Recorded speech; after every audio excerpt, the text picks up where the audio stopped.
Hello, everyone. It's so good to have you. Welcome to Recovery in Action. And we're so pleased to have today with us Sharma Gabbard. And it's been quite some time since she has been on the show.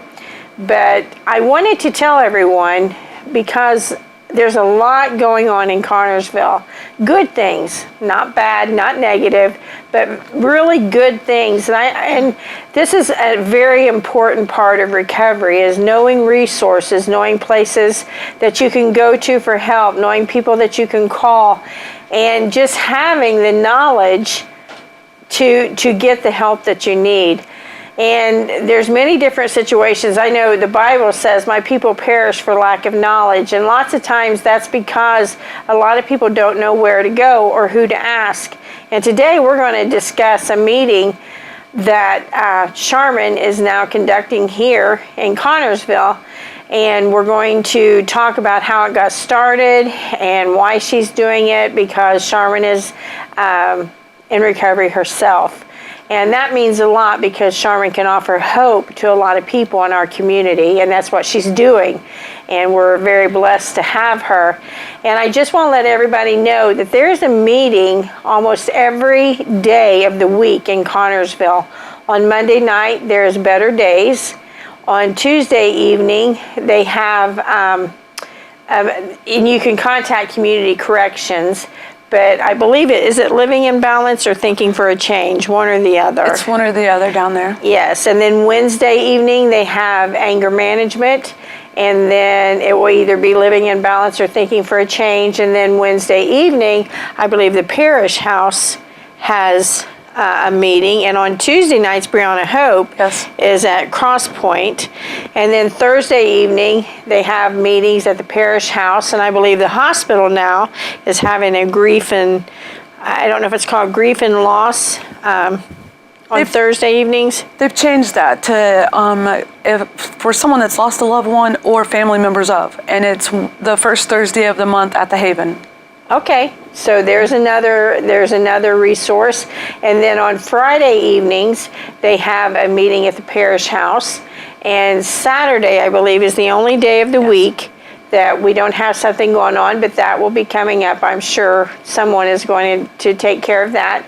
And then Sundays, of course, you can find a local church to go to Sunday mornings or Sunday evenings. And then on Sunday evenings at St. Gabriel's, they have a meeting. So there's a lot going on in the community, and that's what we're going to talk about today, because there's so many things and resources that can help you now. And you're not doing this alone. There's a lot of people that are out there. Drug court is getting ready to start.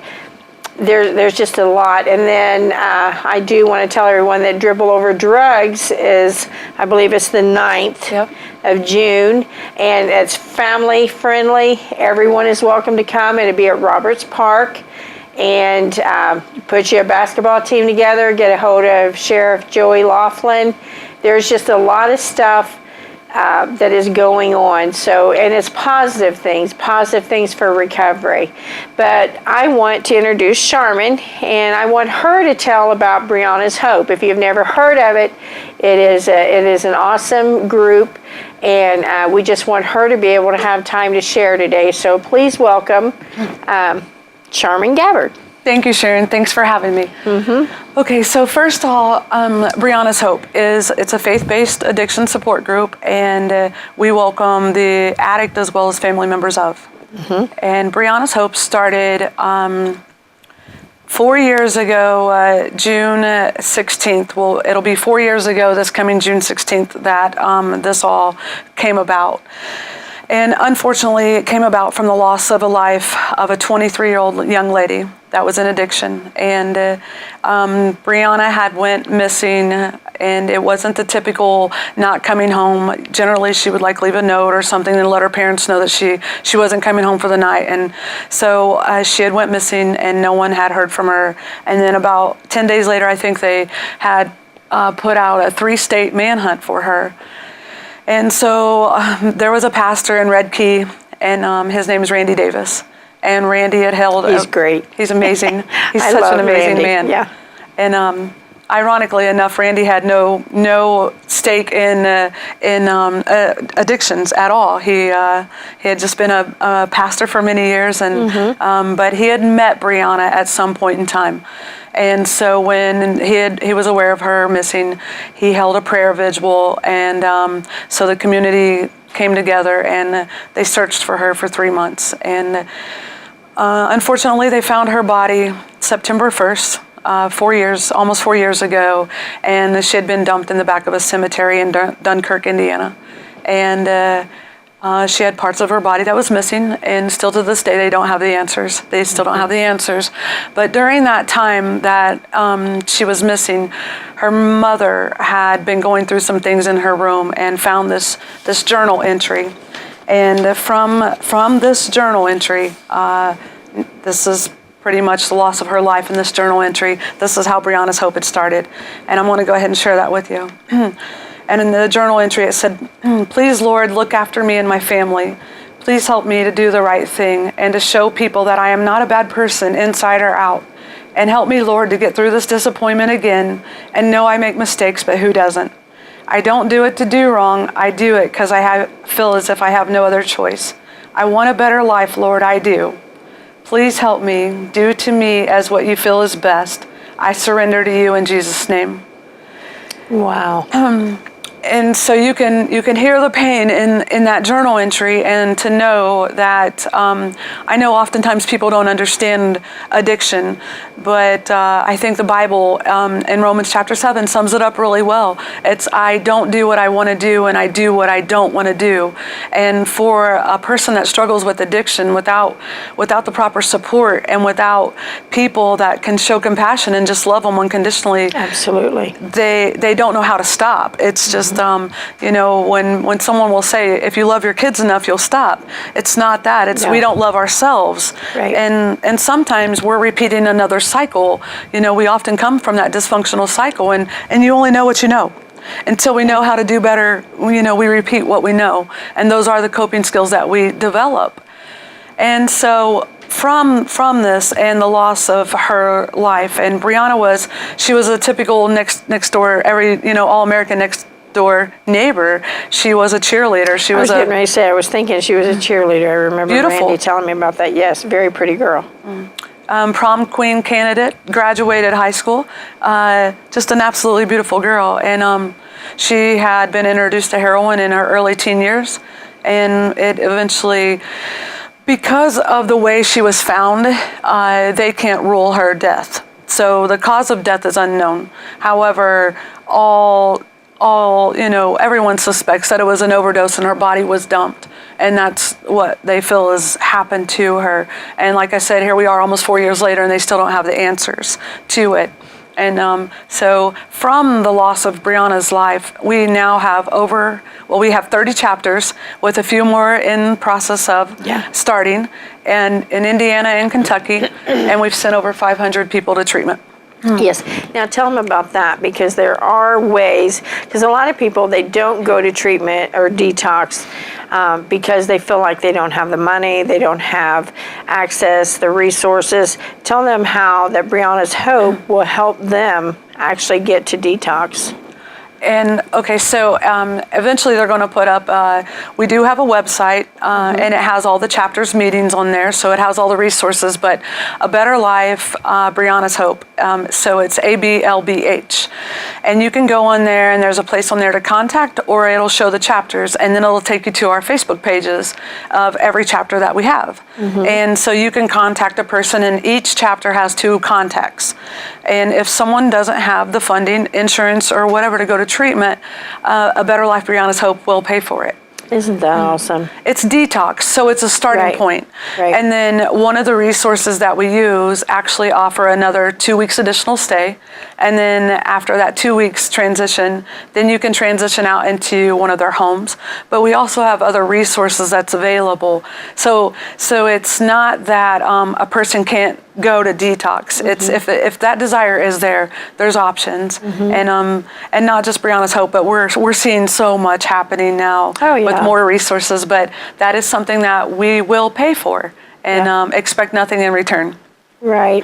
And that's so awesome, because so many people because it's hard. That first step to go to detox, I mean, detox is not fun. No. I mean, it's hard, but when someone gets through that first step, and with the support of Briannas Hope and different people, and you, and that's like, Sheriff Laughlin, Dribble Over Drugs, that's one of the reasons that they do that, is because they want to be able to help people. It's to make money to help people, get into recovery, get into detox, get into a program, and a lot of people don't realize that in the community, there are people and places that you can go now that we've never had before, and it's awesome to know, and I believe it's making a difference. I agree. I do want to say one thing about Briannas Hope. We are a faith-based support group. Mm-hmm. However, we open arms. We welcome everyone with open arms. Mm-hmm. And so oftentimes we know that different support groups have that where if you are an alcoholic, they only recognize if you're clean from that, or drugs or whatever. And we're kind of different because we respect anyone's pathway. Mm-hmm. So if you're on medicated assisted treatment, we want to love and support you. Right. We want to recognize that, and we want to celebrate your accomplishments right along with you. We welcome you with open arms, no mm-hmm. matter where you're at in life. I say if you stop doing heroin, but you're still struggling with smoking marijuana, that's on you, but that's a big step, and that's not for us to judge. Mm-hmm. Our job is to love, and that's what we're there for, is just to love and support you through it. And exactly. We'll leave the judging and the guiding up to God. But if you want someone to support you, we average 30 to 40 people a week, every week over there. See, and that's awesome. And I'm so excited. This Tuesday will be our year. Yeah. So we've only been there for a year, and God's just done amazing things, and I get a little emotional, but just to see what God has done in so many people's lives and to be a part of that is like a blessing. Absolutely. To see women get their children back, to see people get their driver's license, to see someone that was homeless now working and mm-hmm. just being productive. Yes. Yeah. Productive member of society. Those people just long for someone to love them. Yes. And I am a recovering addict, and mm-hmm. I know they're amazing people that are just hurting, and they don't know how to do different, or they don't have that opportunity or that support system, or someone to just say, mm-hmm. I'm proud of you today, or mm-hmm. I believe in you, and you wouldn't believe the difference that it makes. I mean, just a hug, just a smile. Mm-hmm. How often do we go around and never have someone say, I love you, or I'm proud of you, or just a hug and a smile? I mean, seriously, that means a lot to people. Psychologists will even tell you, this is a proven fact, and I teach this a lot, to the girls and stuff, because this is something that a lot of people don't realize. It takes 7 hugs a day to be healthy. Did you know that? No. That's the truth. And there's so many people, because I tell them, because there's some people that go to our church that live alone, and I always tell them, do you know that you may be the only person that week that ever gives them a hug at church? And the girls have really thought about that, because they're like, wow, I never thought about that. See, there's 13 women, so we have a house full. Right. So we Lots hug, of hugs. and I'm a hugger. And that's one of those things, I said, but do you realize the people that wake up every day alone, go to bed every day alone, never have someone encourage them, never have someone tell them that they love them, smile at them, and never get a hug. So every week she gets a bunch of hugs, this one particular woman does, and she just smiles when she leaves. She's just laughing. She's just beaming. And I said, a lot of that is because you made the effort to just give her a hug. You acknowledged them. Yes. You acknowledged her. And that's the same way with someone. And you were talking about watching the transformation of women getting their children back, and seeing them getting a job. And we were talking about at the House of Ruth the other day, because I think that's why I enjoy what I do so much, is because, at the detox centers, they have them for 7, 10, 2 weeks, something like that. But I get them after that, and I get them for 18 months. And I get to watch them the first day they came in. I always say I need to do before and after pictures. You should. Because, because when they come in, it's like, they're just so beat down, and just just the guilt and shame is just horrible for them. And then, even 9 months later, they're like a different person. 3 months later in some cases. So it's one of those things, and I'm like you, I just love watching that happen. That just makes it worthwhile. Addiction doesn't have to stay. No, we do recover. Yes. And I think that's, I'm so excited about what's going on here in Connorsville right now. Oh, absolutely. I believe that we have many people that's stepping up, that's in addiction, or that's had addiction, or their own struggle, and to break that stigma. Most people have mental health issues along with an addiction, and so we're not bad people, we just have had issues. And as we've talked about before, I've yet to meet someone in addiction that doesn't have an underlying issue, whether it's abuse, death, divorce. There's something there. There's that underlying trauma always. And I think if we can just love and support, we don't have to understand where someone's been. It costs nothing to be nice to someone, or to say, hey, I've heard about you, and acknowledge that person. Yeah. At Briannas Hope, we give out little meaningless their dog tags. They cost nothing, but to see someone, they come and get that 1 week tag, and then their next one is 2 weeks, and then 30 days, and that's gold to them to be recognized and get that hug and say, I'm proud of you. You done, that's a good job. And they look forward to that next milestone. You would think that they cost a fortune and they cost nothing. To them, it means so much. Everything. Yeah. I say it's selfish because I get to lead that group, but I get so much more out of it than they ever do.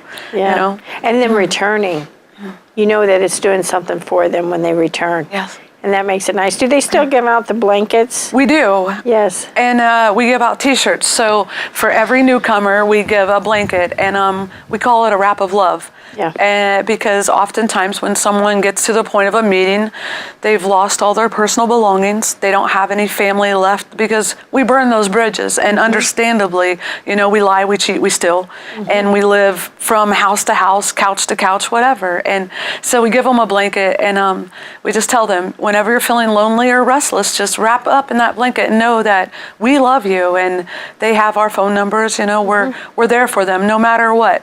And one of the biggest things that I tell them is the Bible tells us to fall down. If we fall down 7 times, get up 8. Get up.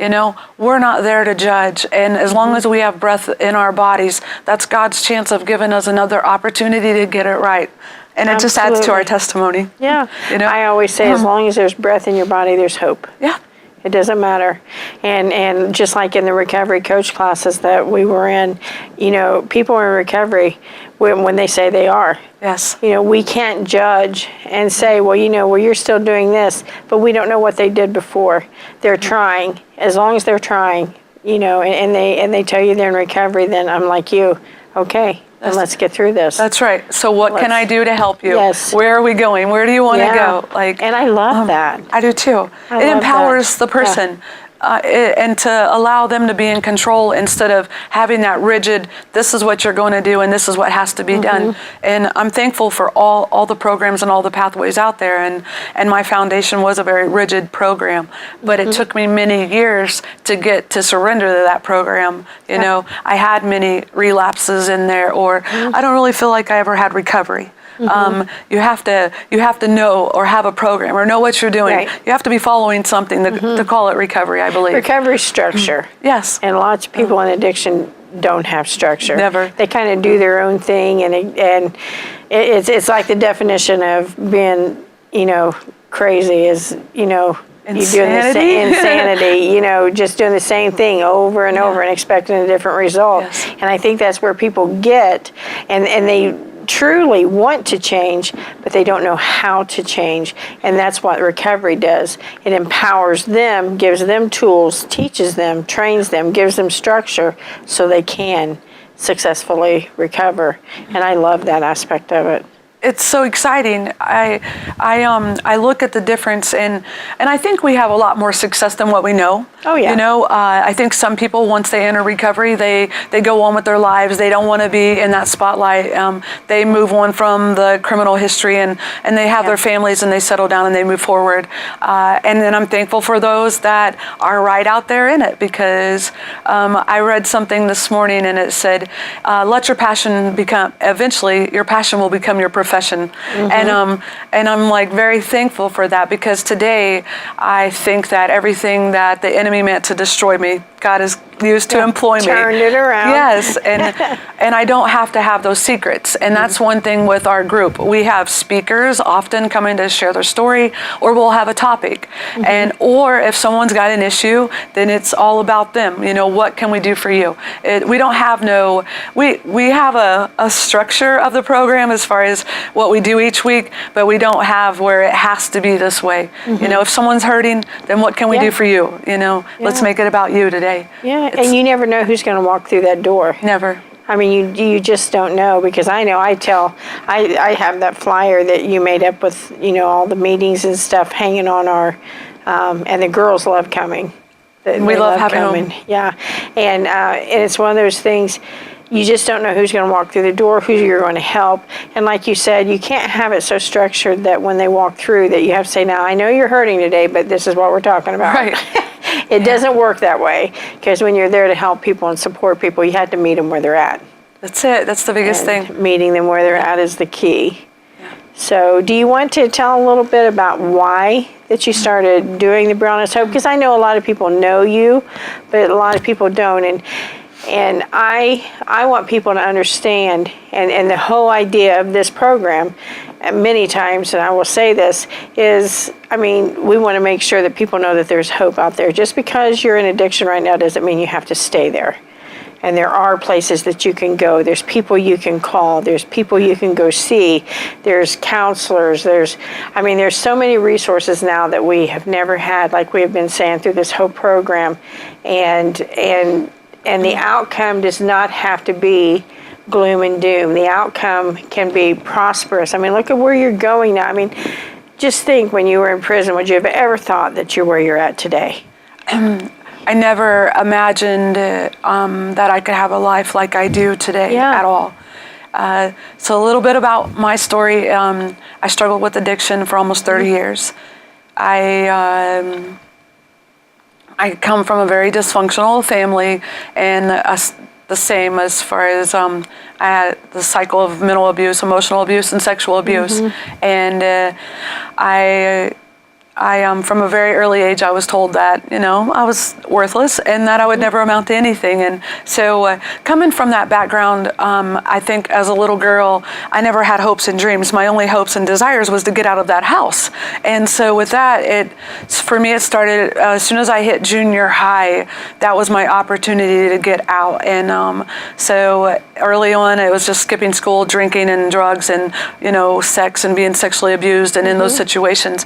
And I have served over 10 years of my life in and out of incarceration. So it just became a revolving door. And so while I would be incarcerated, then I would make all those promises that, you know, I'm done this time. I'm, you know, going to do different when I come home. And I really meant those things. Absolutely. But the moment that I walked out the door, it was the same life, and I was the same person that went in that door. I was the same person walking out, except when I walked out that door, then I had all this guilt and shame on top of everything that I had ever been through in my life.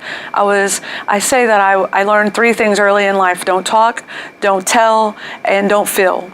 And with that, like, I didn't know how to be. And all I knew is that I was a bad person, and I had a lot of guilt. And I didn't know how people would say, let it go. And one time I remember being like, I said, if I knew how to let it go, I would. You know, until teach me, But that's show a true me. statement. I mean, that is so true. It is. So I, in and out, continue to repeat that cycle for many years. And the last time that I was arrested on my way to Dayton, Ohio, about 1 o'clock in the morning, and I was pulled over in Liberty for speeding, and I went to jail for habitual traffic violator, and it was the beginning of the end for me, that Probably saved your life. it saved my life. I'm so thankful. I'm so Oh, yeah. thankful, and I've got to thank those officers over there. But I had planned to commit suicide in that little jail cell. They still have the bars in there, like on the TV shows, and I couldn't stop. I couldn't stop hurting my kids. I couldn't stop hurting my family, and I just didn't want to live anymore. I didn't want to live in this body. I hated everything that I saw in the mirror. I hated to wake up, and some days when I was in my addiction, I didn't want to wake up. You know, I never intentionally tried to commit suicide as an adult, but I did as a child. In my teenage years, I tried to commit suicide twice. I had overdosed twice. So there was many things, and finally, you know, God placed someone in my life, and Liberty Jail was a turning point for me, and I'm very thankful for that, and I'm very thankful for the woman that God placed in my life. And from all that bad, today I speak about my childhood, and I speak about the things that I went through in my life, and the scripture, you know, he who the Son sets free is free indeed. Free indeed. But I didn't know. It was my secrets that kept me sick. I didn't want you to know who I was. I didn't want you to know who my past. I was afraid to be judged. I just wanted to be liked and loved, but I didn't love me. And so thankfully, from many, many bad things, I've been given many opportunities to work on me. And through incarceration, that's what I done. I took that opportunity. Someone gave me a piece of advice, and she said, she was the director of a therapeutic community, and she said, Sharman, she said, take this time for you. She said, hopefully you'll never have another opportunity where you know your kids are taken care of and you can just work on you. And so that's what I did. Yes. And I took advantage of every Bible study, every motivational material I could get my hands on, and so I didn't stop at the gate. And I was at a Unchained Praises event, and Scott Phillips was there, and he was speaking about the community, and I raised my hand, and I was like, well, what can a person do to get involved? And he said, go to the Drug Coalition meetings. And I said, okay. So I did. And my first one, I remember, they're like, let's go around the room and introduce ourselves. And I said, I'm Sharman, and I'm a recovering addict and alcoholic. And I am just here to see if I can do anything. You know, I want to make a difference. And that's pretty much how it all started. And look where you are now. Yeah. You're on the board. Yes. For the Drug Coalition. I mean, you're starting at the hospital as the intake coordinator. Yes. I mean, you're a recovery coach. You're heading up Briannas Hope. You're in recovery. How long have you been recovering now? 4.5 years. 4.5 years. I mean, and not too long ago we had someone say, and lots of times we're asked this question, you know, well, just what does an addict look like? Me. You know, I mean, you know, what do you say to that? Because I think so many movies and TV shows, they portray, you know, you're homeless, you're on the side of the road, you're dirty. That's not so. That is not so. And some of the people in addiction are the smartest people I have ever met. And I went from being a high school dropout to having my first degree back in November, the first person in either side of my family except a step uncle. And then I'm back in for my criminal justice degree now. Oh, you are? Well, congratulations. Thank you. That's Thank awesome. I can see you doing that. It's kind of, it's where my heart is. I love, those are my favorite Yeah. people, and I get to speak at the prison and the jail, so it's, and you're in a prison ministry, so, I mean, look at the avenues that you're taking to help people. And it's, this community has stepped up and supported me. That's one thing that I never can emphasize enough. It's the people that had no reason to support me that have supported me and given me those opportunities. Absolutely. You, Carol McQueen, Joey Laughlin, Holly, my church, Crosspoint. Without the support from this community, I wouldn't be where I'm at today. And support is where it's at. And that's what we want to tell everybody. There is support. There is support out there. Please don't ever give up. Just contact Sharman, contact myself, contact Sheriff Joey Laughlin. He's not your enemy. He definitely will help you. Contact people that I've told you about these meetings. Contact someone. Contact the hospital. There's so many resources out here. Paula Maupin at the health department. I mean, there's so many places that you can go that has resources. But most of all, just know that there are resources here. We love you, we want to help you, and we want to support you. And anything that we can do, we will do to help. And thank you so much, Sharma, Thank for you being for here having today. me. And just been a good day to learn. Thank you. So, and thank you for joining us. Look forward to seeing you again.